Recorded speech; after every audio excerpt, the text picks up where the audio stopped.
अस्सलामुअलैकुम सामीन। 8 ज़िलहिज्जा है, 8 ही जुलाई है। सोशल इंडिया न्यूज़ में आपका खैर मकदम है। ख़बर का उन्वान है उत्तराखंड के रामनगर इलाके में बड़ा हादसा, 9 लोगों की मौत। ख़बर थोड़ी तफसील से सुनिए। रामनगर इलाके में आज सुबह तकरीबन 5 बजे ढोल नदी के नज़दीक पंजाब साई गाड़ी पहुंची।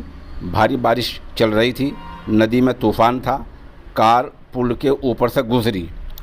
कुछ लोगों ने हाथ के इशारे से और लाइट के इशारे से ड्राइवर को रोकने की कोशिश की, लेकिन ड्राइवर ने कार को तेज़ कर दिया। तेज़ रफ्तार से पुल के ऊपर से गुजारनी चाहिए। बारिश तेज़ थी, पानी तेज़ बह रहा था, तो कार पानी के बहाव में टिक न सकी, बल्कि यमुना नदी में जा गिरी। गिरते ही लोगों ने पुलिस को, इंतज़ामिया को इत्तला दी।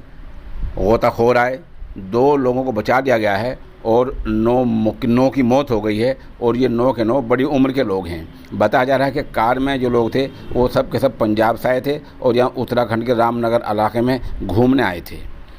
और कहा यह भी जा रहा है कि जिस पुल से कार गुजर रही थी, इस पुल को ऊंचा करने के लिए वहाँ की सरकार हमेशा दावे करती रहती है, वादे करती रहती है, लेकिन ये पुल ऊंचा नहीं कराया गया, जबकि इससे पहले भी इस पुल से गुजरने वाली गाड़ियों और अफराद लोगों के साथ में हादसे हो चुके हैं। बहरहाल उत्तराखंड में बड़ा हादसा हुआ है। आज जुमे का दिन है, सुबह 5 बजे हादसा हुआ है और इसमें 9 लोगों की मौत हो गई है।